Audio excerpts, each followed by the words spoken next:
புதுச்சேரி ரெட்டியார்பாளையம் பகுதியில் கழிவறையில் விஷவாயு தாக்கி 3 பெண்கள் உயிரிழந்துள்ளனர். விஷவாயு தாக்கியதில் செந்தாமரை, அவரது மகள் காமாட்சி, பேத்தி பாக்யலட்சுமி ஆகியோர் 3 பேர் உயிரிழந்துள்ளனர். அண்மை செய்திகளாக பார்த்துக் கொண்டிருக்கிறோம். கழிவறையில் விஷவாயு தாக்கி 3 பெண்கள் உயிரிழந்த சம்பவம் அப்பகுதியில் பெரும் சோகத்தை ஏற்படுத்தியுள்ளது. தொடர்ந்து அண்மை செய்திகளாக பார்த்துக் கொண்டிருக்கிறோம். கூடுதல் விவரங்களோடு இணைகிறார் செய்தியாளர் அக்பர் அலி. வணக்கம் அக்பர், செய்தி குறித்தான முழு விவரங்கள் என்ன? வணக்கம் சாரா. புதுச்சேரியில் கழிவறைக்கு சென்ற ஒரு சிறுமி உட்பட 3 பெண்கள் விஷவாயு தாக்கி உயிரிழந்த சம்பவம் புதுச்சேரியில் தற்போது அதிர்ச்சியை ஏற்படுத்தியுள்ளது. புதுச்சேரி ரெட்டியார்பாளையம் புதுநகர் பகுதியில் உள்ள ஒரு வீட்டில் கழிவறைக்கு சென்ற மூதாட்டி, அதாவது 72 வயதான மூதாட்டி செந்தாமரை என்பவர் அங்கேயே மயங்கி விழுந்துள்ளார். இதனை அறிந்த அவரை தூக்குவதற்காக சென்ற அவரது மகள் காமாட்சியும் மயங்கி விழ, இதனை கண்ட செந்தாமரையின் பேத்தி பாக்கியலட்சுமி தனது தாய் மற்றும் பாட்டியை தூக்க கழிவறைக்கு சென்ற போது அவரும் மயங்கி விழுந்துள்ளார்.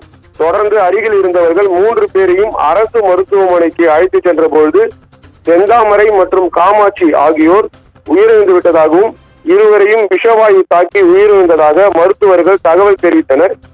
இதனிடையே செந்தாமரையின் வீட்டின் அருகே மற்றொரு வீட்டில் கழிவறையை பயன்படுத்திய 15 வயது சிறுமி உட்பட 2 பெண்களும் மயங்கி விழுந்தனர்.